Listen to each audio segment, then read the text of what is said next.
con el posmodernismo y el marxismo cultural. Les ruego que estén muy atentos porque de aquí también van a salir algunas preguntas. Bueno, entonces, primero vamos a comenzar por lo que es el marxismo cultural debido a la línea de tiempo, a la línea histórica, porque primero está o aparece el marxismo en la historia y el posmodernismo es un tema ya mucho más actual referente al siglo XXI. El marxismo es del siglo XX por los años 1800 y lo que primero vamos a saber o a conocer es lo que es el autor o los autores de cada uno de estos temas. En el primero entramos con el marxismo. El autor es Karl Marx, entre 1818 y 1883. Y bueno, este hombre fue un filósofo, sociólogo, economista, periodista, revolucionario alemán de origen judío, quien contribuyó en la sociología, la economía, el derecho y la historia. Un hombre bastante importante y bastante preparado. El marxismo tiene su origen en la obra de Marx, precisamente en una de sus obras que se titula El Capital, donde él desarrolla grandes pensamientos de lo que sucedió en su momento histórico. En el momento en el que Karl Marx se desenvolvía, había mucha corrupción, había mucha crisis de toda índole, había injusticias por doquier, y entonces es cuando Marx comienza a teorizar todo lo que está sucediendo y qué se puede hacer o qué se debe hacer para mejorar la situación de su contexto, de los gobiernos. Y es justamente este hombre de que él desarrolla toda una obra muy interesante acerca del capitalismo y acerca del proletariado, que ya lo vamos a ver más adelante. Entonces, ningún otro pensador moderno ha tenido tanta influencia sobre movimientos políticos y sociales. El marxismo más se atribuye a movimiento social y político. Y en esta era aparecerán los jóvenes como los autores principales o los que se involucran justamente en el marxismo.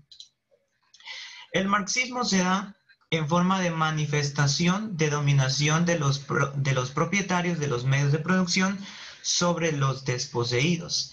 Es el reconocimiento de las relaciones de dominación de capitalistas sobre obreros asalariados desde el punto de vista de los dominados. Es decir que en esta imagen, quisiera explicárselos con esta imagen. Estos de aquí que están en este mundo son los capitalistas, los que son dueños de la producción, de la maquinaria, de la instrumentación de producción. Estos son el proletariado. Resulta que en un momento de la historia ellos comienzan a ambicionar un exceso de recursos y comienzan a presionar de a poco al proletariado, a los grupos que trabajaban para ellos. Entonces ellos lo que querían es, ¿qué querían? Más riquezas, querían más producción, querían más economía, querían llenarse también los bolsillos. Y comienzan estos capitalistas a dominar a la clase de los proletariados, a la clase de los pobres, a la clase de los que trabajaban. Es justamente por esto es que aparece Marx a detallar lo que sucede entre estos dos grupos.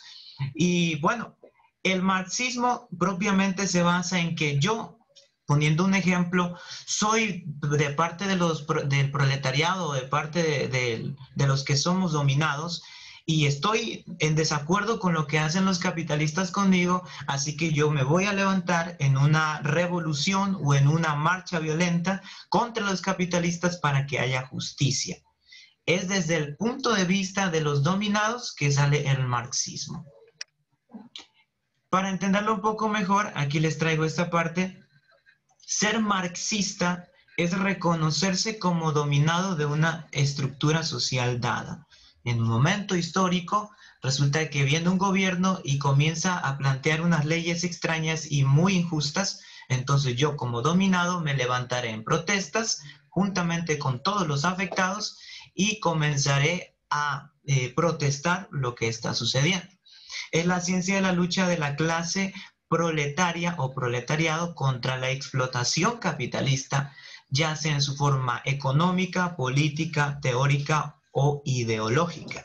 Ya no solamente, o al pasar de los años, no solamente se centra en que es algo de económico o político, sino que también trasciende a algo ideológico, a algo teórico. Y es justamente que en estos tiempos uno de los movimientos, se podría decir o tildar de marxista, es el grupo LGTB, que ellos se declaran como un grupo que está siendo afectado por la ideología de los gobiernos, entonces se levantan en protestas. Bien o mal, pero ellos están, justamente se sienten como dominados o como afectados, y por eso es que hay protestas de los derechos, de la tolerancia, entre otras muchas cosas. Por tomar un ejemplo común, el marxismo en sí ha sido tomado por muchos gobernantes de otros países, y por ejemplo aquí tenemos a Stalin, a Trotsky. Stalin negaba que la revolución debía ser internacional y Trotsky decía lo contrario. Bueno, hay muchos autores que toman, o muchos gobernantes que toman las ideas de Marx para sus gobiernos, pero Marx siempre tuvo una buena idea, o sea, un buen pensamiento de la realidad, sino que los diferentes gobiernos comienzan a tomar otra perspectiva de lo que decía Marx, y comienza a aparecer un marxismo cada vez más diferente de las ideas que Marx mismo había escrito. Hoy en día existe el marxismo, pero no se basa propiamente en todo lo que dice Marx, porque ya se trata sobre otro nivel, la gente lo interpreta de otra manera, lo utiliza a su favor, porque lo del capitalismo y del proletariado sigue habiendo hasta nuestros días. Bueno, ahí está el maoísmo, que quería adaptar el marxismo al tercer mundo, y Antonio Gramsci también, que se une justamente a adaptarlo a la hegemonía política, etcétera, etcétera. Entonces, esta es una corriente de pensamiento, es una corriente del pensamiento del ser humano, comenzando por Marx, y luego llega Stalin, Trotsky, y entre muchos otros personajes, y en muchos contextos históricos, como la Revolución Industrial, la Revolución Rusa, la Revolución China, etcétera, etcétera. Solamente por teoría sí es importante que sepamos cómo es que va evolucionando esto. El marxismo tenía unas características que es importante que las conozcamos. Esto era lo que sucedía dentro del capitalismo y el proletariado. Si ven la imagen, este es un hombre que representa el capitalismo, que representa un gobernante, pero que no tiene una idea de ayudar, sino de autoenriquecerse. Marx pensaba que las características, perdón, el fin del sistema de desigualdad de clases sociales para que exista una única clase o grupo social. Es decir, él quería que ya termine la desigualdad. La abolición de la propiedad privada. Esto era lo que tenían los capitalistas, y esto era lo que ellos trataban de mejorar para sí mismos, para que haya más producción. Entonces, él quería que hubiera una abolición, que ya no hubiera una propiedad privada, una propiedad solamente de la gente rica, sino que ahora también hubiera una propiedad pública que fuera para todos. El salario de un trabajador debería ser determinado por los beneficios que es capaz de generar, pero el capitalista quería, no, ¿sabe qué? Tú trabajas 10 horas y te voy a pagar un mínimo de sueldo porque yo quiero más riqueza, y no me interesa si te mueres o no comes, pero tú no vas a sobrevivir. Lo que quiero es que trabajes para mí porque yo quiero enriquecerme. Entonces, esa desigualdad también era donde había justamente, y donde Marx decía, no, el salario del trabajador tiene que ser algo equitativo a lo que está trabajando. El valor de una mercancía lo determina la cantidad de trabajo que fue necesario para su producción. Y justamente es similar al anterior, porque el capitalista era el que ponía el precio a su antojo.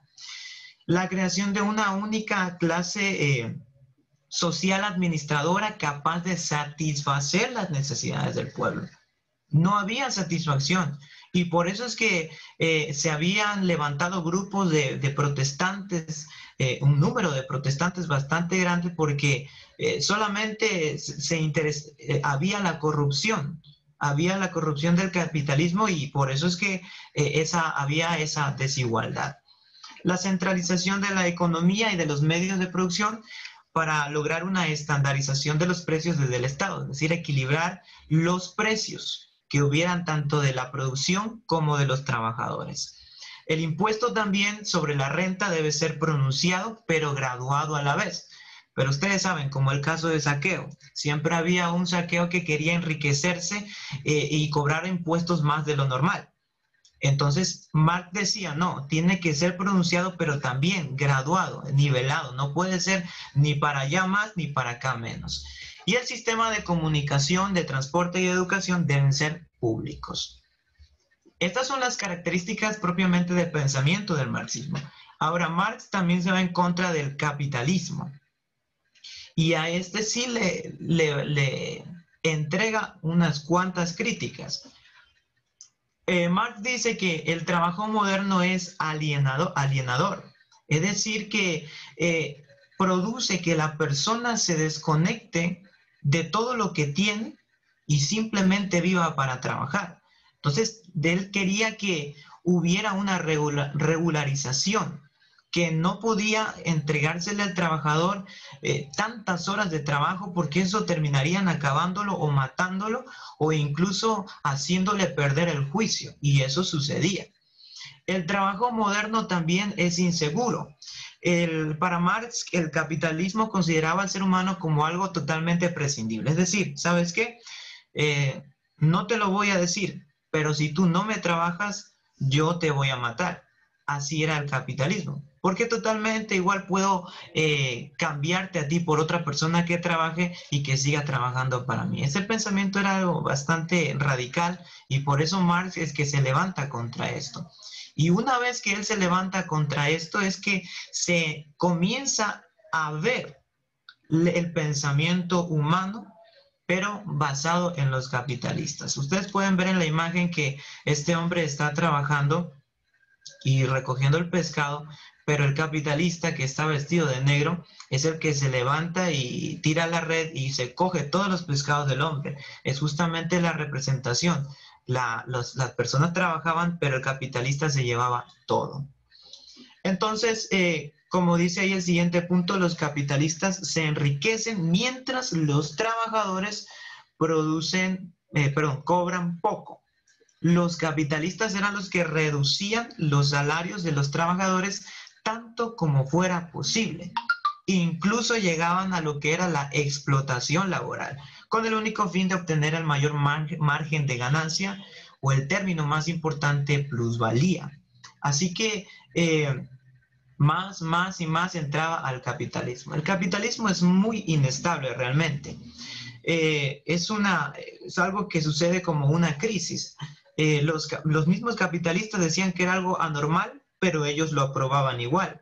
Entonces, a veces en esta temporada donde estuvo Marx, había una sobreproducción. Los capitalistas mandaban a producir y producir, sea alimentos, textiles, lo que fuere, pero ya llegaban al extremo. Entonces, Marx decía, ¿cómo es posible que exploten tanto a los trabajadores por algo que no se necesita realmente? Y ahí es cuando entra también que los trabajadores se dieron cuenta de esto y comenzaron nuevas protestas. El capitalismo en sí también es malo para los capitalistas. Marx decía que no, es que tengo que decir que los capitalistas son personas que están sufriendo también porque tienen posesiones, porque tienen una presión, no sé qué, bueno, una cantidad de cosas que decía, pero que realmente no justifica lo que ellos hacían con el pueblo. Realmente había un desorden social, un desorden político, un desorden tremendo, tanto que habían incluso muertes por todas partes. Y ustedes conocen las principales guerras que hubieron en los siglos pasados justamente a la desigualdad, a la ambición de ciertos grupos de personas. Entonces, les decía, ya para acabar con este tema, que a esta era o en este siglo, llamado el siglo XXI, existen marxistas y los gobiernos se toman justamente el pensamiento de Marx, pero no se lo toman a cabalidad. No, los historiadores dicen que no hay ningún gobierno que promueva el pensamiento de Marx a cabalidad en un gobierno. Y en Latinoamérica o en Sudamérica es justamente donde hay bastante desigualdad por esto, porque la gente sigue con ese mismo pensamiento de llenarse los bolsillos y de dañar justamente a la población o a la sociedad que lidera. Por esta causa es que en esta era los jóvenes que van estudiando y principalmente los universitarios que van entendiendo la situación de su país es que se van levantando contra los gobiernos. Y por eso hay protestas, por eso hay muertes, por eso hay corrupción, por eso hay vandalismo, etcétera. ¿Por qué? Porque es que los jóvenes son los primeros en que dicen, no, esto se está yendo en contra de mis beneficios, en contra de mi vida, en contra de mi futuro. Así que yo, con otros grupos de jóvenes, me voy a levantar y vamos a comenzar a hacer una revuelta aquí porque no es justo.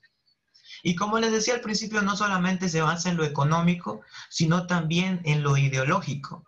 Y el marxismo cultural, como dice la palabra cultural, se refiere a que yo crezco con unos principios establecidos de mi hogar, pero llega un gobierno y comienza a irse en contra de esos principios que yo tengo.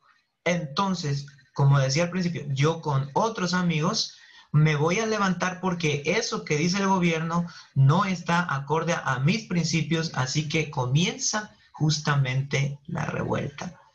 Marx sabía todo lo que sucedía.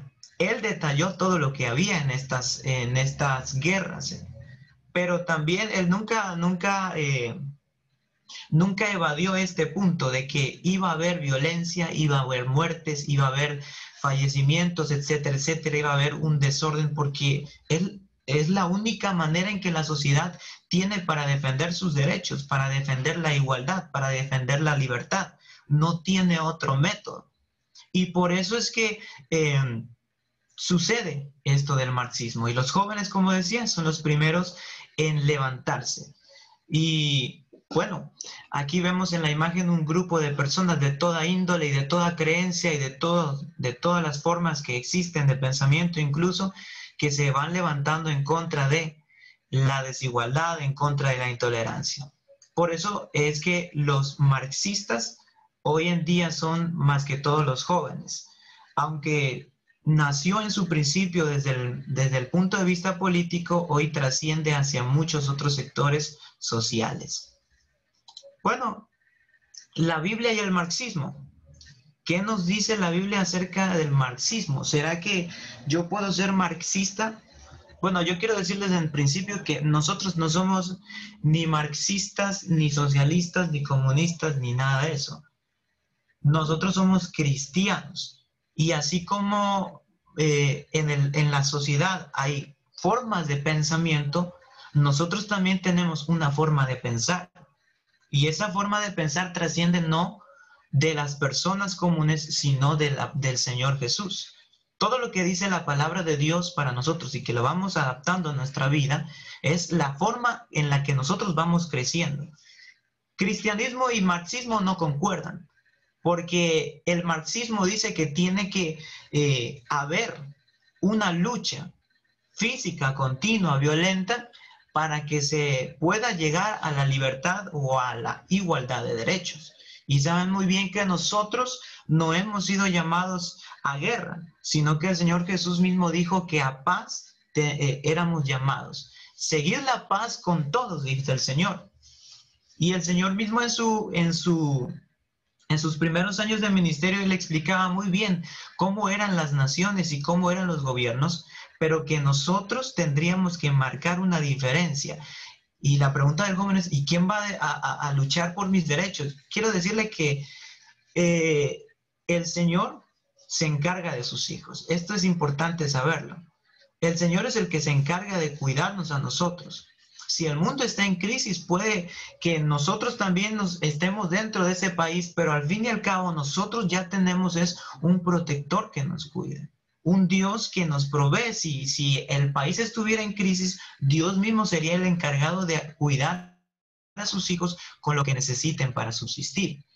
Así que aquí dice la visión cristiana del gobierno. El concepto de gobierno es inherente a la naturaleza de Dios, ya que el Señor Jesús es el creador, dueño absoluto y soberano del universo. Fue Dios quien dio inicio a la historia y será Dios quien le dé el final a la historia. Entonces, la Biblia está llena de referencias que corroboran esta idea. Así que Dios es el que pone reyes y quita reyes.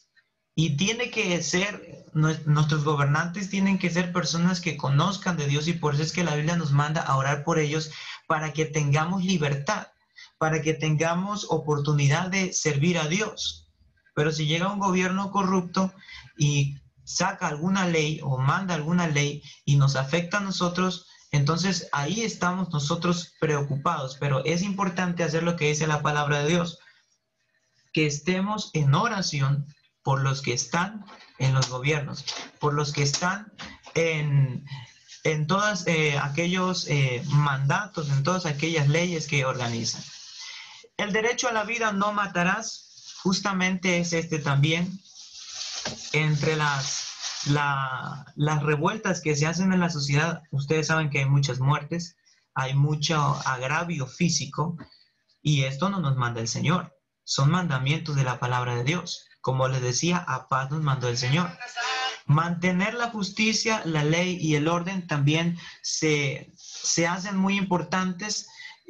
Garantizar el respeto, y la Biblia nos manda es a respetar a las autoridades. ¿Por qué? Porque Dios tiene su forma de guiarnos, muy distinta. Y solamente, ustedes saben muy bien que solamente obedeciendo a la palabra de Dios ya es suficiente para que Dios nos bendiga, nos proteja, nos ayude, nos cuide siempre. Entonces, esto es importante, queridos jóvenes y todos los que me están escuchando hoy, que nosotros no somos marxistas, sino cristianos. Y tenemos que entender que el cristianismo es mucho más alto que cualquier fenómeno social y cualquier forma de pensamiento social. Bueno, hasta allí terminamos con lo que es el marxismo. Bueno, vamos a entrar entonces a la posmodernidad. Este ya es un tema bastante importante que lo conozcamos también. La posmodernidad se refiere a una tendencia de la cultura, el arte y la filosofía que surgió a finales del siglo XX. A nivel general puede decirse que lo posmoderno se asocia al culto de la individualidad, la ausencia del interés por el bienestar común y el rechazo del racionalismo, aunque la idea tiene muchas aristas. La posmodernidad se basa en que la modernidad falló. La modernidad es un tiempo antes de la posmodernidad.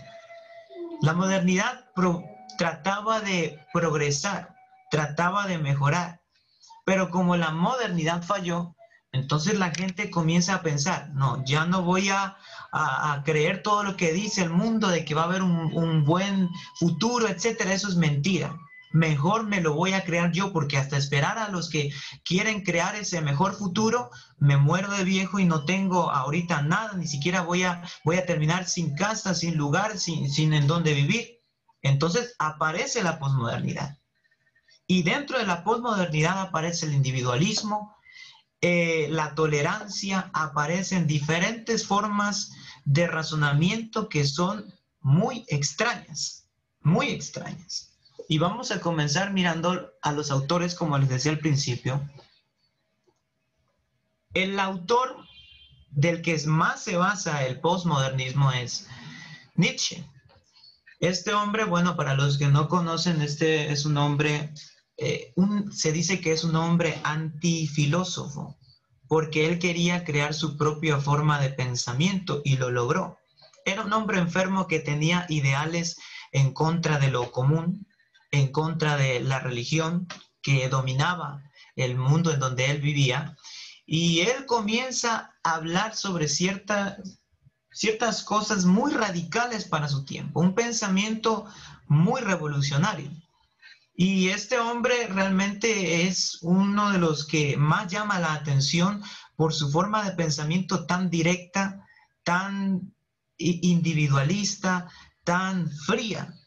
Este es un hombre realmente que padecía de muchas enfermedades, vivía solo y se dedicó por allí a escribir, pero mucha gente, e incluso dentro de la iglesia, hay muchas personas que llevan el pensamiento de Nietzsche y esto afecta muchísimo a la vida de la sociedad y a la vida espiritual.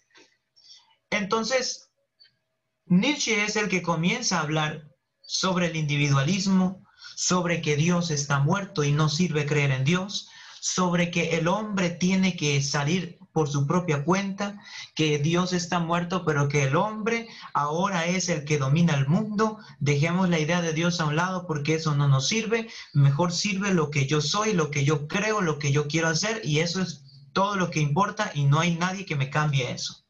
Y él se aleja de todo el panorama común que había en su época.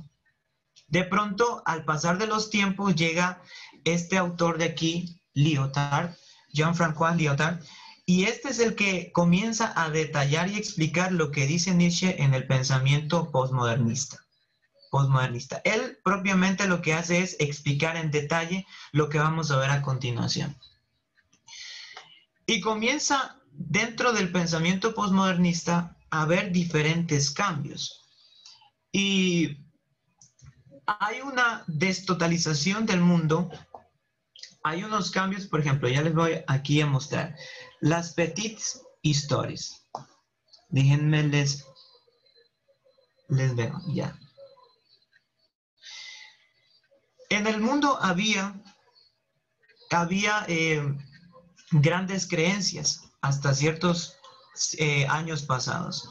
Pero ahora se le va a dar en el pensamiento postmodernista, dentro de estas pequeñas historias, a la realidad y no a la apariencia. Se le va a dar más importancia a la razón y no a la naturaleza. Incluso se le va a dar razón o más importancia al hombre y no a la mujer. Y comienza a haber una desigualdad otra vez, pero esto ya no es simplemente política ni social. Ahora incluye la razón, incluye lo que yo creo, incluye lo que yo pienso. En otras palabras, esto quiere decir, lo que yo pienso que es mi realidad, eso está bien y nadie te lo puede cambiar. La destotalización del mundo exige eliminar la nostalgia y del todo y la unidad. Aparecen términos como la deconstrucción, descentración, diseminación, dispersión. Es decir, ya no importa el colectivo, ya no importa el grupo de personas. Ahora importas solamente tú y lo que tú pienses. Y nadie te puede cambiar de lo que tú digas. Ni aun si la palabra de Dios, la que tan famoso hablan en el mundo de la Biblia y de Dios, si la Biblia te dice lo que tú estás haciendo mal, eso no importa. Importa lo que tú pienses. Si tú quieres hacer eso, hazlo. Y es justamente como cambia el pensamiento del ser humano y se centra en el individualismo. Se centra en lo que él quiere hacer y lo que él quiere pensar. Y esto es muy, muy peligroso porque por pensar así es que el mundo se va yendo a otras ideas extrañas y a un desorden total, a un desorden incluso dentro del pecado. Los metarrelatos también eran las verdades o las verdades absolutas, las que se habían enseñado por científicos, por políticos. Pero Nietzsche dice, ¿saben qué? Tampoco importa. No importa la evolución, no importa si la creación, no importa la dominación, no importa nada de esas teorías, ya no importa. El hombre postmoderno ya no cree en nada. Si le planteamos un argumento científico, tampoco lo va a creer. Porque ya esto ya no importa, ya no tiene sentido para el hombre postmodernista. Ya no se rige por lo que le han ofrecido en las investigaciones o por lo que le comentan, sino simplemente por el pensamiento vago de lo que se cruce en el camino. Porque la existencia humana se ha vuelto tan enormemente compleja que cada región existencial del ser humano tiene que ser justificada por su propio relato. Por lo que los pensadores modernos llaman microrelatos, es decir, lo que yo pienso. Bueno, también estamos con la fragmentación. Y dentro de la fragmentación del ser humano ya no existen sacrificios. No es necesario que tú trabajes tanto, no es necesario que tú te esfuerces tanto, no es necesario que tú vayas tal vez a alguna religión, no es necesario. Y si quieres hacer algo con tu vida o quieres hacer lo que quieras con tu vida, pues esta fragmentación también incluye que no haya privaciones. Todo lo que tu cuerpo desee, puedes obtenerlo. Sal de aquí y disfruta la vida como tú quieras. Eso es lo que dice la fragmentación. Entonces ya no hay sacrificios. La gente ya no se esfuerza. Y en el siglo XXI en el que vivimos entramos a una falta de esfuerzo por las cosas. Si se habla por ejemplo, hablando del ámbito ya cristiano, si se habla del ejemplo de la oración, el sacrificio para la oración no existe o se va decayendo cada vez más. Porque ya no quiere la gente estar tanto tiempo arrodillada, ya no quiere estar tanto tiempo escuchando una predicación, porque ya eso es como que comienza a aburrir. Y hay que tener cuidado con esto. Y si tú quieres hacer o adulterar o fornicar, hazlo, porque igual es tu vida. Tú puedes hacer lo que tú quieras. Y esa idea la hemos escuchado aún en nuestros propios compañeros de universidad. No, verás que hay que disfrutar la vida y tú tienes una juventud y puedes hacer lo que tú quieras. Siempre la escuchaba a mis compañeros cuando tenían problemas con sus novios, sus novias. Y yo escuchaba qué razonamiento tenían porque dice que le había traicionado dice que le había traicionado el otro. Pero unas respuestas que a mí me quedaban, yo me quedaba con la boca abierta porque decía, esto ni siquiera es humano, esto es un desorden. Si el uno te causa daño, tú hazle lo que tú quieras, no importa, véngate. Entonces, esta fragmentación es terrible. Asimismo como lo siguiente, la interpretación. La interpretación es muy importante para conocer la realidad, para que nos podamos relacionar con ella. Pero ahora esta interpretación ya no pretende aprender el verdadero y único sentido del texto, sino manifestar las diversas interpretaciones del texto y las diversas formas de interpretar la posmodernidad. Ahora esta interpretación ya no le interesa lo que dice el texto, sino que si tú tienes otro pensamiento con esto y tú tienes otro pensamiento con esto, esos dos pensamientos son los que valen. No importa lo que diga el texto, yo tolero lo que tú dices, yo respeto lo que tú dices. Y ahí es donde también entra a un excesivo, una situación muy crítica porque la gente comienza a tolerar todo, lo bueno y lo malo. Y ahí es donde aparece el versículo, que a lo malo le llamaron bueno y a lo bueno le llamaron malo, porque ya todo está bien. No, si tú quieres estar con dos mujeres, puedes estar con dos mujeres. Si tú quieres pensar en vengarte, puedes hacerlo. Yo tolero y respeto tu pensamiento. Y así es como los valores se van perdiendo uno por uno. Las consignas cosméticas, el crepúsculo del deber, la ética indolora y las consignas cosméticas. El esfuerzo ya no está de moda. Todo lo que supone sujeción o disciplina austera se ha desvalorizado en beneficio del culto al deseo y de realización inmediata. Por eso el feminismo, y hablando del feminismo, ciertamente es un movimiento de las mujeres que están en contra del machismo y tal vez la idea principal sea un tanto buena, pero se va al extremo. El punto del feminismo es el extremo.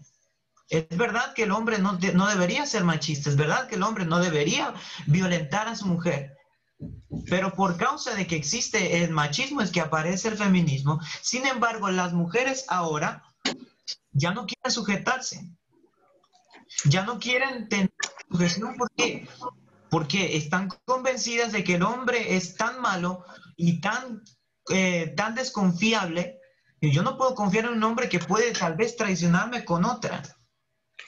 Así que si este me traiciona, yo lo traiciono igual con otro.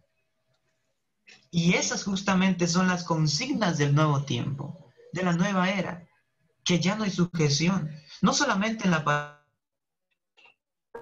sujetarse a los padres, Las personas ya no quieren sujetarse ni aún a los gobiernos que pueden ser gobiernos correctos. Los cristianos, incluso algunos, no quieren sujetarse al pastor, porque se van y se van y se van y se van, perdiendo la sujeción. Y lo que más importa es el culto al deseo. Como yo no quiero obedecer, yo viviré mi propia vida. Bueno, esta es la parte de las consignas cosméticas. Vamos a lo que es la incautación de lo real. De la estética del simulacro a la incautación de lo real. La cultura del simulacro tributa a una obsesión por el signo y sus espejos. El signo y su producción febril en la sociedad de consumo, la virtualidad del mundo y la transparencia del mal. La mercancía de la sociedad contemporánea está consumida por el signo, por un artefacto que suplanta y devora poco a poco lo real hasta hacerlo subsidiario. ¿Y de qué significa todo esto? Que ahora lo más importante, como la familia, como la amistad, como las relaciones humanas, van a ser cambiadas por objetos que realmente sí nos han beneficiado la vida, pero vamos a darle más importancia a los objetos que a las mismas relaciones, que a los mismos valores. Y por eso es que ahora el grupo familiar de la sociedad está cambiando su forma de vivir, porque ahora lo que importa ya no es la realidad, ya no es estar con tu pareja, ya no es estar con tu familia. No, solamente eso es por un buen tiempo, pero yo me concentro en mi celular, me concentro en las redes, me concentro en ser un influencer, me concentro en llamar la atención, me concentro en poder ser tan conocido, tan famoso. Me concentro en el superficialismo, los sentimientos no importan ya mucho. Así que mejor es estar atraído o detrás de un grupo de aparatos tecnológicos y de esperar la aceptación del público, que es lo más importante para el joven de hoy, que justamente estar con la familia, estar con los valores que habían sido plantados. Estas características son la mayoría de las cosas que podemos nosotros encontrar en el posmodernismo, y nuevamente esto no se aplica precisamente a los adultos, sino al joven, porque es el joven el que todavía tiene una vida por delante. El problema es que si el joven de hoy piensa como estos piensan, el fin o en la próxima generación va a ser igual a la generación que hubo después de los tiempos de Josué. Una generación que se metió en el pecado, que se metió al desorden, que se metió a toda una cantidad de irregularidades, y en el pueblo de Israel había desórdenes como ustedes no se imaginan. Idolatría, ofrecían a los hijos en sacrificio, los mataban. Había desórdenes sexuales, había desórdenes familiares. Porque el hombre, cuando no tiene una ley y se rige por este tipo de pensamientos, ese es donde va llegando a la catacumba de su propia existencia. Por lo tanto, entramos justamente a la Biblia y el posmodernismo. La Biblia y el posmodernismo. La Biblia es el manual de conducta más importante que hay en esta tierra. Y pueden haber muchos literarios, pueden haber muchas literaturas, pueden haber muchos libros. Todo es maravilloso conocerlo. Pero ninguno puede reemplazar, y ninguno va a poder reemplazar a la Biblia. Cuando el hombre le da la espalda a lo que dice Dios, es donde suceden los desórdenes, tanto personales, espirituales, familiares, sociales, políticos. No sé lo que ustedes piensen en cuanto al presidente de Estados Unidos, pero hay una cosa que a mí me llamó mucho la atención, y es que él levantaba la Biblia con orgullo. Puede ser lo que ustedes piensen, que sea un hombre que es tan directo, tan estricto, lo que fuere, pero es el único gobernante que he visto en toda América que levanta una Biblia y dice: nosotros creemos y vamos a volver a los principios bíblicos. Y aunque el país ha sido atacado bastante por el coronavirus, Eso no quiere decir que no esté en progreso. Está progresando cada vez más. Está mejorando la economía, está mejorando la sociedad. Cierto que el enemigo ha querido atacarlo al presidente porque justamente quien se pone del lado de la palabra de Dios, sí, o por supuesto que el enemigo querrá cambiarle esa forma de pensamiento, pero él no se deja y no se ha dejado. Y cuando hubo la última revuelta, él caminó desde la Casa Blanca hasta una iglesia y levantó la Biblia y dijo, este es mi manual, porque no hay otro libro de conducta más importante que la palabra de Dios. Por eso es importante que nosotros nos sumerjamos en el pensamiento de Cristo para erradicar lo que nos dice las nuevas generaciones. Si hablamos de que Nietzsche era un hombre que estaba en contra de Dios, imagínense a quién está haciéndole el mundo caso, a un hombre que no creía en Dios absolutamente, un hombre que no quería saber nada de Dios y que para él Dios era un ser totalmente imaginario y totalmente irracional. No, es que no puede ser. Y esas formas de pensamiento antiguas van evolucionando, van creciendo, van siguiendo, y es que se van pegando al ser humano. Y ahí dice la palabra de Dios, para empezar el mandamiento más importante, que se amen unos a otros, que no sean individualistas, sino que busquen el beneficio del otro. No adopten, dice, las costumbres de este mundo, sino transfórmense por medio de la renovación de su mente para que comprueben cuál es la voluntad de Dios, lo que es bueno, agradable y perfecto. Cuídense de que nadie los engañe mediante filosofías y huecas sutilezas que siguen tradiciones humanas y principios de este mundo, pero que no van de acuerdo a Cristo. Y todo lo que hagan o digan, háganlo como verdaderos seguidores del Señor Jesucristo y denle gracias a Dios el Padre por lo que Cristo ha hecho por ustedes. Esa ha sido toda la explicación del posmodernismo y del marxismo. Espero haya quedado claro y pues muchas gracias por su atención. Espero sus preguntas si es que las hay. Mi hermano Kevin. Amén, gloria a Dios. Muchas gracias, hermano Abiel, por esa explicación muy concisa, muy precisa. Me pareció excelente. Nos da como un pequeño esquema de lo que es la posmodernidad y el marxismo cultural.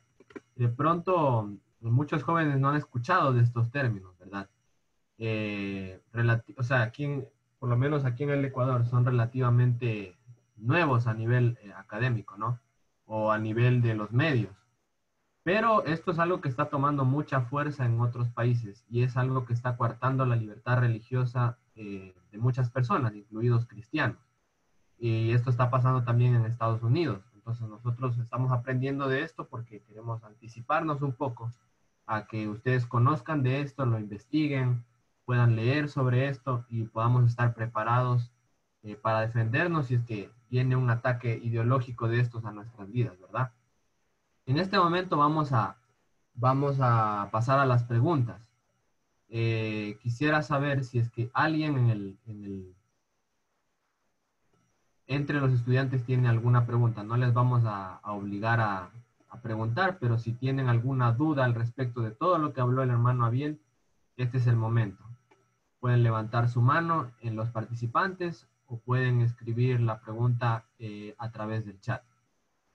Amén. Y bueno, hasta que ustedes piensen, porque estoy seguro de que están pensando mucho en esto. Y también, si algo no les quedó claro, lo pueden formular también, pueden hacerle saber a nuestro hermano Abiel para que él aclare.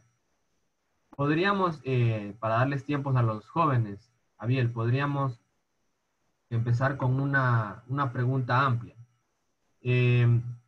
Y para que les quede claro, ¿no? ¿Cuál es la principal diferencia entre el marxismo y el marxismo cultural? Y para que no se confundan en esa parte, ¿cuál es la principal diferencia entre el marxismo y el marxismo cultural? El marxismo trasciende de la obra de Marx. Él decía que había que haber una justicia entre el capitalista o el capitalismo y el proletariado. Él simplemente detallaba lo que sucedía en su momento histórico. la desigualdad y la injusticia. El marxismo cultural ya trasciende sobre lo que yo creo o en los principios en los que yo he sido criado. Si yo pienso que Dios existe y un gobierno me dice que ya no se va a creer en Dios, entonces yo no estoy a favor de ese pensamiento gubernamental. Eh, Así que realmente tal vez por ese papel o por ese ámbito pueda yo decir, bueno, por este ámbito soy marxista porque no estoy acorde con lo que me dice el gobierno. ¿Por qué? Porque lo relaciono con mi principio, con mi valor, con lo que yo he creído. Asimismo, el grupo LGTB, al no ser tolerado todavía ampliamente en la sociedad, se ofende. Entonces se levanta como marxistas culturales. ¿Por qué? Porque han crecido con esa idea de que ellos también pueden amar de su forma en la que aman, y se van en contra de los gobiernos, se van en contra de los grupos religiosos porque no están de acuerdo. Amén. Incluso también legislan sobre el lenguaje, ¿no? En Canadá me parece que se están pasando leyes para que si un hombre, por ejemplo, se autoidentifica como mujer, tienes que decirle ella, tratarlo femeninamente, y si no lo haces puedes enfrentar cargos legales. Entonces, para que vayamos viendo lo peligroso que es, ¿no? Así es, más que todo es que también los gobiernos están siendo más tolerantes. Ahí entra en cambio el posmodernismo, la tolerancia a todos los tipos de pensamiento que haya. Y eso, pues al no tener un punto fijo o un punto estructurado de pensamiento, yo acepto lo que dice este, lo que dice este, lo que dice el otro. Entonces ahí se va volviendo un desorden, todo y todo en la sociedad. Y los gobiernos también ahora precisamente no son tan rectos ni siquiera en sus principios. En Colombia recién hace unos 2 años atrás me parece que no me acuerdo si era congresista o asambleísta, ella publicaba que era abiertamente lesbiana, y, y era una gran partidaria del gobierno, y era una mujer muy reconocida. Entonces va pasando todo eso, es una mezcla de las dos cosas. Así es, amén. De pronto, Abiel, también quisiera que los chicos se lleven algo sobre si de pronto algo que está muy relacionado a este tema, ¿no? Es esto de la corrección política, como que lo políticamente correcto e incorrecto, ¿no? Por ejemplo, académicamente muchas veces pasa también, o en diferentes entornos, que se vuelve ya como un tabú hablar de Cristo, hablar de Dios, ¿no? Entonces, si es que no piensas en todas estas ideas posmodernas o marxistas, eres como un bicho raro. Entonces, ¿qué le aconsejarías a un joven? ¿Qué le aconsejarías a un joven que se encuentra en este entorno? Porque sabemos también que tú, en el Uruguay, me parece, estuviste en un entorno muy hostil también, en el que todos tenían un pensamiento distinto al tuyo. Entonces, aquí eso va el concepto de corrección política, en el que es como muy complicado hablar de Dios porque tu entorno no te lo permite, estás muy presionado, muy coartado, no hay esa apertura, ¿no? Entonces, de pronto muchos jóvenes se sientan solos en ese aspecto. ¿Qué les aconsejarías en ese sentido? Esteban era un joven que igual tenía una trascendencia bastante importante en la iglesia primitiva, y en ese tiempo el que se hablara de el pensamiento de Cristo como hombre, para los judíos era totalmente contrario, un insulto incluso. Claro que lo habían visto, pero no lo toleraban. Pero joven como Esteban no había otro, lleno del Espíritu Santo, lleno de fe, lleno de convicción, cosas que se van acumulando en nosotros a través de la oración y a través de la cercanía que yo tengo con Dios. Cuando uno está bastante cerca con Dios, no hay tiempo para decir esto está difícil o me están dando la contra, porque como decías tú, en Uruguay había liberalismo en cuanto al pensamiento, y a mí me decían, una muchacha al terminar de dar una lección cristiana dentro del curso, me decía, yo no me voy a creer tus leyes, y me gritó, yo no me voy a creer tus leyes, no me voy a creer en tu Biblia, yo no creo en Dios, yo soy lesbiana absolutamente. Y yo decía, yo no le he dicho nada, pero me levanté nuevamente y como la palabra de Dios es mucho más poderosa, es mucho más fuerte, seguía hablando de Cristo. Eso no me intimidaba. ¿Por qué? Porque nosotros estamos del lado de un Dios que nos protege. Es necesario pasar también por ciertas dificultades como esas, es verdad, pero hay que seguir haciéndolo. Hay que llenarse de fuerza en la presencia de Dios porque nosotros no podemos callar lo que hemos experimentado en nuestra vida. Y somos jóvenes que así como los demás tienen esa osadía de creer que su pensamiento es el correcto, de que tienen que levantarse por lo que piensan, pues yo también me voy a levantar por lo que yo he creído. Y mi creencia es de las más fuertes que hay en el mundo, porque no se puede, las fuerzas del mal, resistir a la presencia del Señor.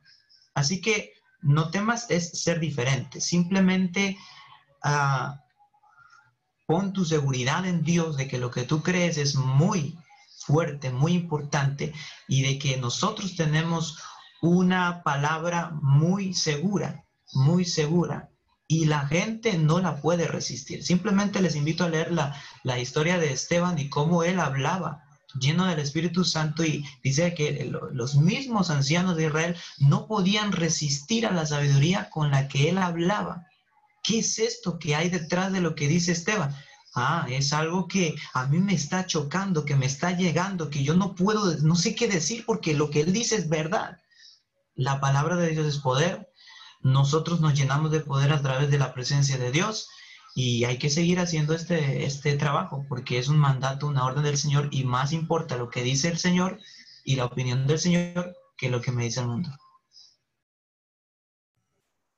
Amén, gloria a Dios. Nuestro hermano Michael Solís levantó la mano. Adelante, mi hermano Michael. O Michelle, no sé el nombre, pero levantó la mano. Puede intervenir, mi hermano.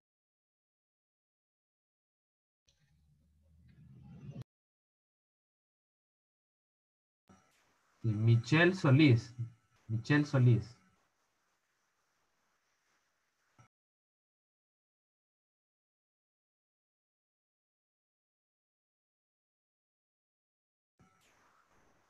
Su micrófono, mi hermana. Dios les bendiga. ¿Puede uno como cristiano participar de elecciones, por ejemplo, apuntarse como candidato a su provincia o incluso a su país? O sea, uno como cristiano puede hacerlo. Uno como cristiano puede ser.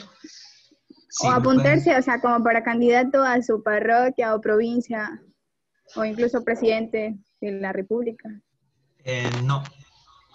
No porque, como les decía al principio, nosotros tenemos una forma de creencia. El candidato político sí se va duramente en contra de sus candidatos, incluso hace cosas, lo que sea necesario para llegar al gobierno. La mayoría de los gobiernos que hay en Latinoamérica están sumergidos en corrupción. Y ese es un espíritu que ronda en esa área, porque la mayoría están así. Entonces yo como cristiano no puedo sumergirme en ideas humanas, porque eso no... Decía un muchacho, para poner un ejemplo más sencillo, decía, verás, yo quiero cambiar el mundo, yo hace tiempo llegué a la iglesia, yo me bauticé, pero yo quiero cambiar el mundo, yo quiero que el mundo conozca, que el gobierno conozca y sea mejor, mejor, porque yo sé que si yo voy a cambiar las leyes. Les digo, yo creo que tu idea es buena y tu sentir está bien, pero el método que escoges no es el correcto, porque nosotros ya nos debemos a una forma de pensamiento, a un estilo de vida. Escoger otro, y uno que no está realmente aceptado o enraizado a lo cristiano, no es lo correcto. Los políticos no, la política y la Biblia no concuerdan. No concuerdan. La política en su principio sí era buena, pero el hombre mismo la corrompe. Y esa es casi una ley natural. Entonces yo me quedo y yo puedo cambiar al mundo. Es justamente más estando aquí en la iglesia que estando en un partido político. Y por eso es que la iglesia nuestra ha provocado con la ayuda del Señor que mucha gente de los más perdidos sean rehabilitados. ¿Cómo? No fue por influencias humanas, ni fue por las leyes políticas, fue por la influencia del Espíritu Santo. Estando en este lugar en donde estoy y creciendo en la iglesia de Dios, yo tengo muchas más oportunidades para cambiar el mundo a través de la palabra del Señor. Y es importante tampoco inmiscuirse porque la política también es algo del mundo, algo que está en su contexto, en sus cosas, y no es parte de las cosas de Dios. El Señor simplemente mandaba a respetar a las autoridades, a orar por ellas, pero hasta ahí no más. Yo tengo aquí otra forma de existir.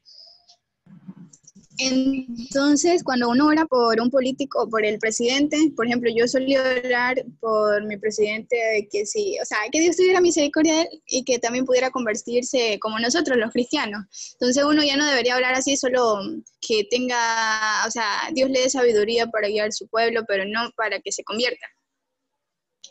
La oración para que el Señor le revele su palabra está muy bien. Es una muy buena oración.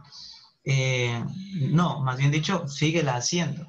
La orden del Señor era más para que el Señor les dé sabiduría, es decir, oren por los que están en los gobiernos.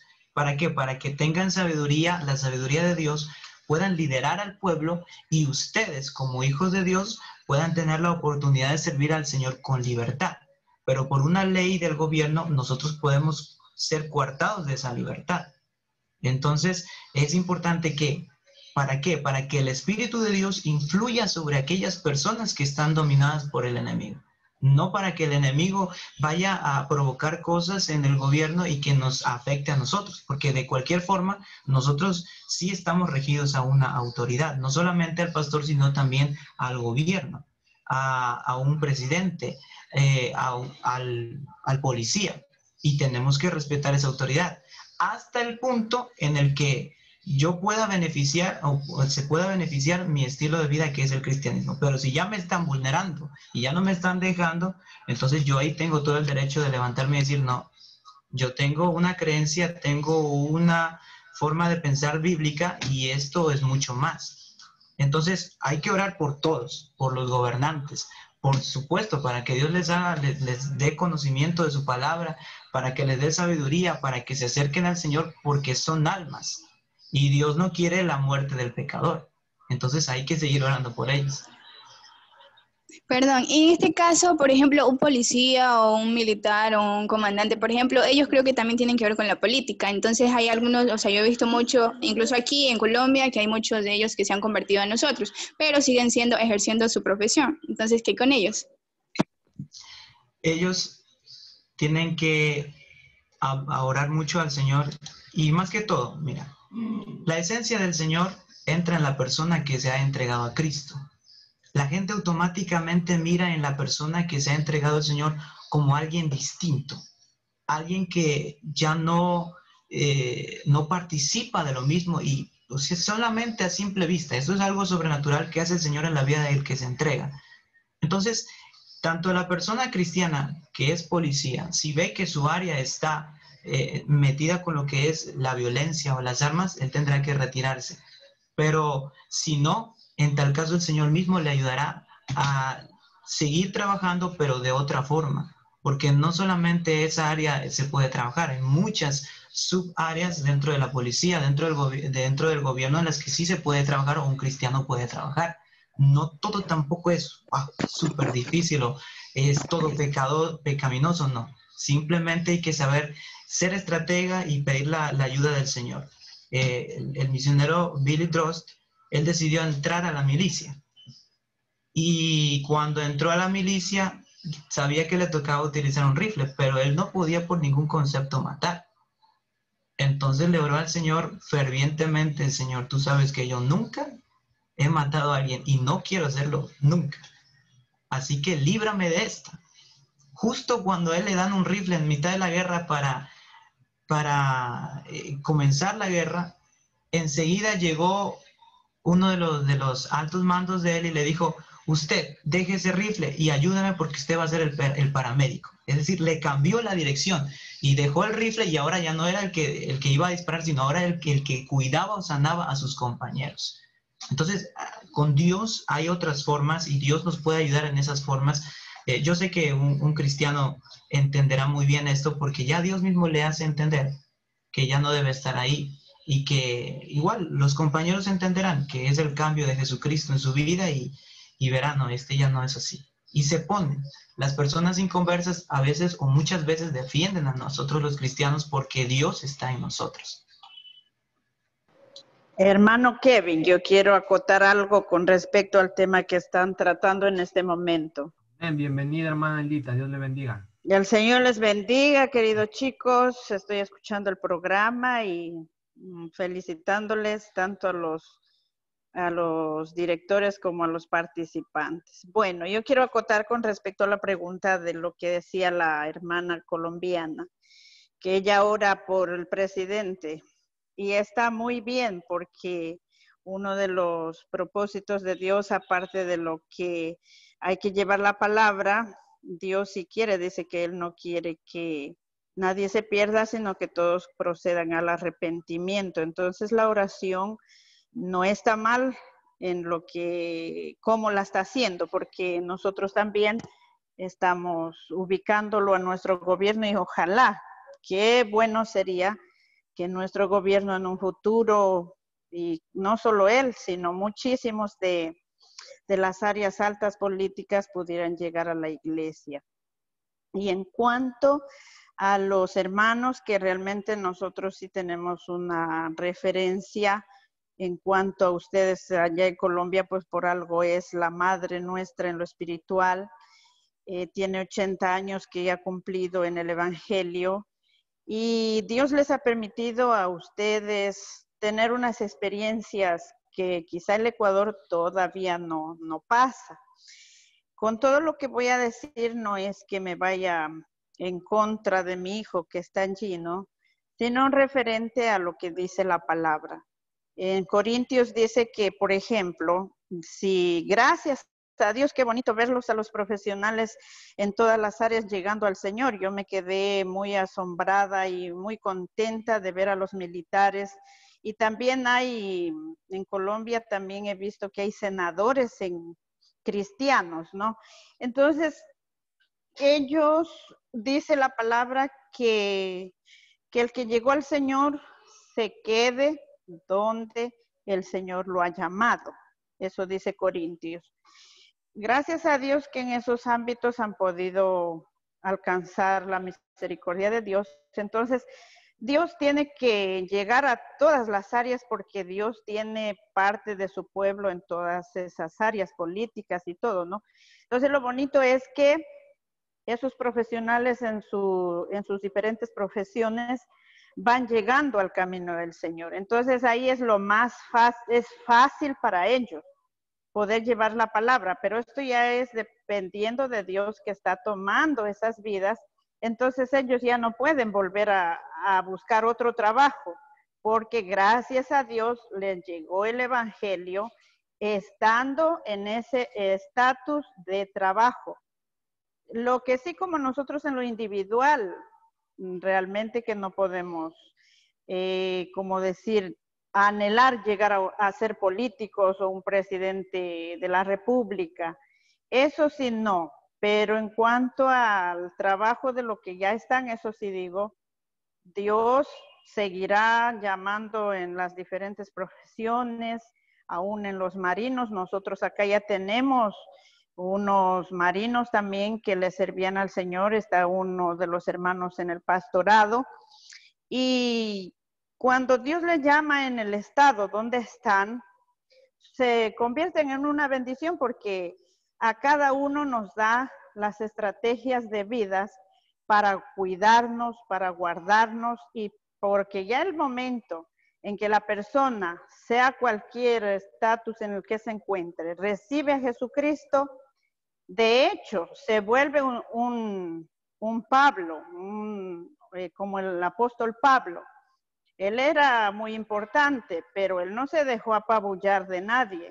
Entonces, asimismo, los hermanos que están recibiendo la palabra en ese lugar como profesionales, ellos, el Señor les da la sabiduría para poder ejercer el cristianismo y sí se convierten en buenos cristianos. Entonces, esa es mi acotación en cuanto a esas áreas. El Señor les bendiga. Sí, justamente era lo mismo que estaba diciendo yo, que la presencia de Dios siempre defiende a sus hijos, más que todo de que ya la gente se va dando cuenta que la persona es distinta y por lo tanto va a comenzar allí en ese lugar donde aquella persona trabaja una nueva forma de evangelismo, una nueva forma de conocer, porque la persona misma es usada por el Señor para llevar el evangelio a los que están allí y contarles por qué somos diferentes y a quién nosotros servimos, y es justamente el Señor Jesús. Bueno, no sé si hay alguna otra pregunta. Amén, hermano Abiel. Muchas gracias, mi hermana Edita, por su acotación. No sé si la niña quedó Sí. Esperamos contenta que... con la pregunta. Muy bien, sí, sí. Eso quería saber. Gracias. Amén, amén. Así que siga.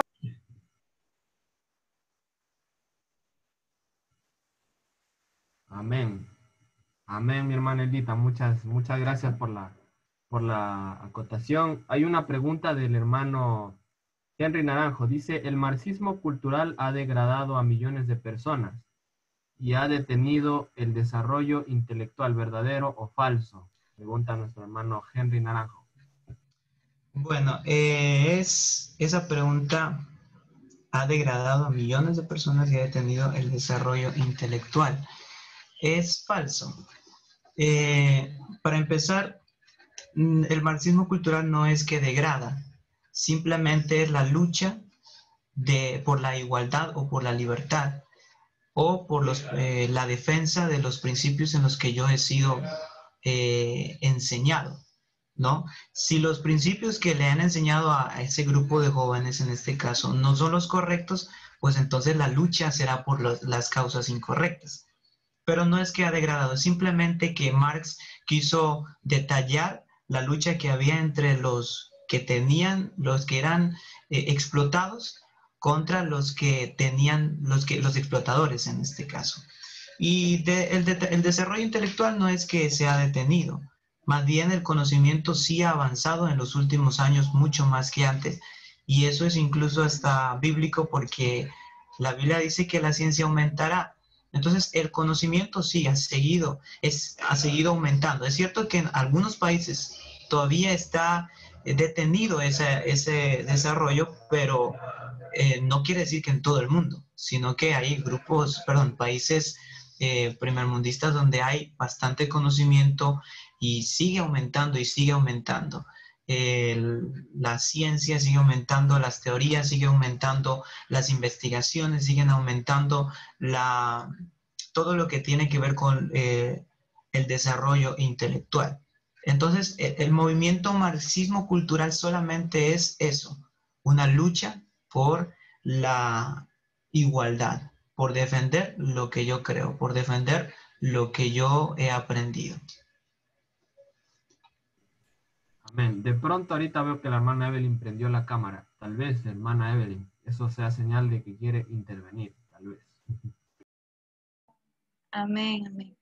Bueno, en lo que hablaba nuestro hermano Abiel, una experiencia que él tuvo en Uruguay, me hizo acordar de una cierta experiencia que también tuve hace 2 años atrás, cuando tenía 18 años. Yo estaba saliendo de un evento de damas, de niñas, de señoritas. Yo siempre en mí he tenido el pensamiento de que cuando yo estoy con una persona que no tenga los mismos ideales que mí, sabemos que nosotros hacemos caso a lo que dice la Biblia, pues el Señor hizo varón y hembra, pues para que se unan y sean una sola carne, pues. Pero no por ello, cuando me encuentro con una persona distinta a este tipo de pensamientos, ya saben a lo que me refiero, pues yo no la denigro, no le hago a un lado, o mucho menos mirarle con los ojos, observarle de más, ¿no? Cuando yo estaba saliendo de este evento, pues una amiga me dijo, no sé, ese día yo quise caminar, yo le dije, vamos caminando, me acuerdo que era de Loucom hacia la 30 de julio, y era bastante largo, ¿no? Pero yo quise caminar, no sé por qué. Entonces ella dijo, bueno, se asombró porque ella dijo, yo pago el taxi.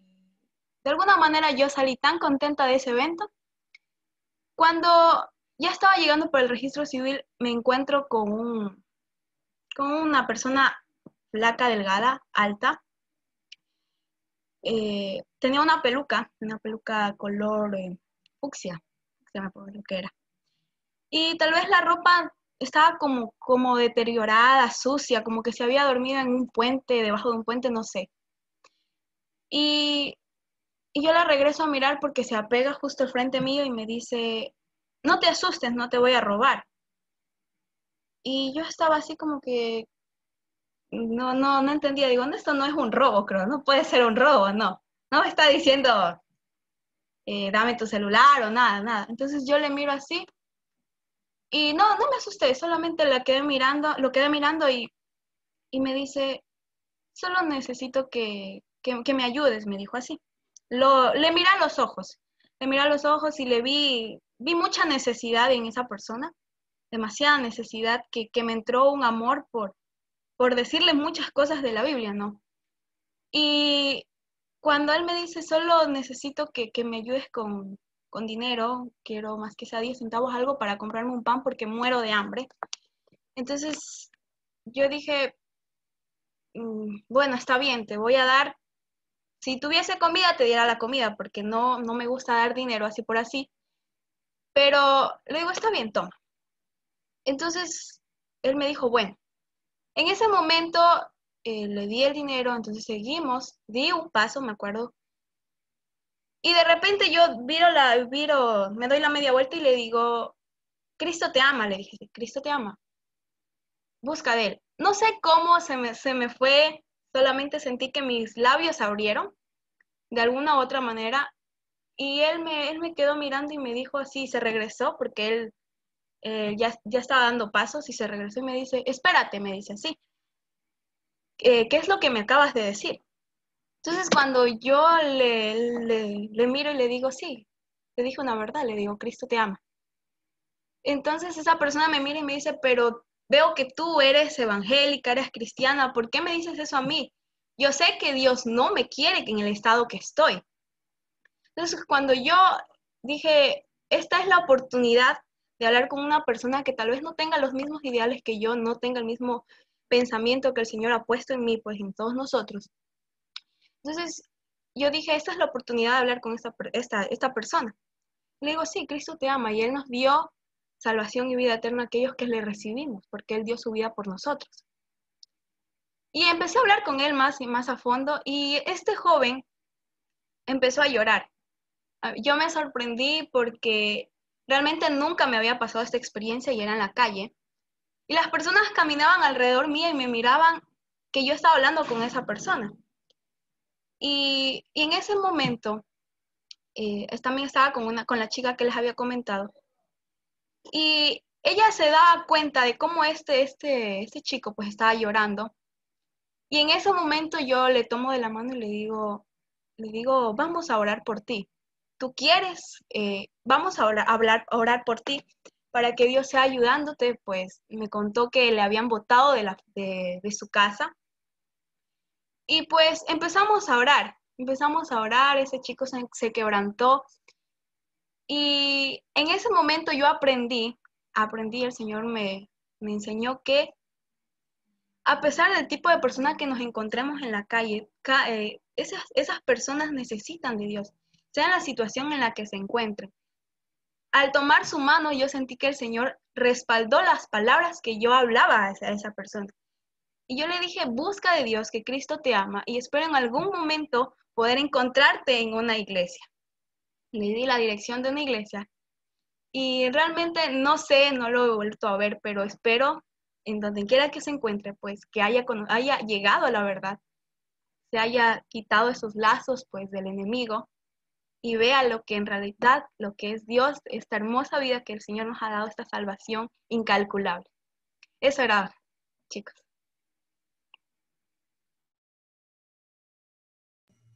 Amén. Gracias, hermana Evelyn, por esa historia tan ilustrativa, ¿no? De lo que puede hacer nuestro Dios. Bueno, chicos, si no hay más preguntas, podemos ir ya cerrando. Recordarles que esta es la 6ª clase, pero tenemos otras 6 clases todavía. Es decir, sigue el discipulado. Sí, sigue el discipulado para informarles, para que estén pendientes. Vienen clases muy chéveres. Me parece que la siguiente es escatología. Amén, el estudio de los últimos tiempos. Vamos a tener con nosotros al pastor Walter Morán, si no me equivoco. Si estoy mal, igual ya lo vamos a saber porque vamos a hacer el anuncio. Vamos a hacer el anuncio y vamos a seguir adelante. Amén. Entonces ahora con estas clases de las 6 primeras vamos a tener una pequeña evaluación de todo lo que hemos visto hasta mitad de discipulado, ¿no? Va a ser una prueba corta y vamos a evaluarlos para ver cuánto hemos aprendido. Amén. Yo creo que ha sido de mucha bendición lo que hemos visto a lo largo del discipulado hasta ahora y nos va a servir en nuestra vida cristiana, nuestra vida práctica con nuestros amigos, compañeros, etcétera, y nos va a dar una perspectiva más amplia de lo que es el evangelio. Entonces, así como el mundo como que se va actualizando, se va poniendo más agresivo, va usando nuevas estrategias, nosotros también vamos un paso adelante. Amén. Gloria al nombre de Jesús. Y me parece muy positivo que estos temas se comiencen a conversar, se comiencen a hablar. Entonces, si ustedes ya escuchan algo sobre el marxismo, sobre el posmodernismo en televisión, en algún lugar, alguien les quiere enseñar eso, entonces ustedes ya tienen al menos una perspectiva de lo que es y ya pueden informarse al respecto. De pronto, mi hermano Abiel, unas últimas palabras y nuestra hermana Evelyn cierra la clase. Sí, bueno, yo quería agradecerle al Comité Local de Jóvenes por esta invitación. Realmente no son temas tan sencillos de comprender, pero espero que se les haya podido quedar alguna idea.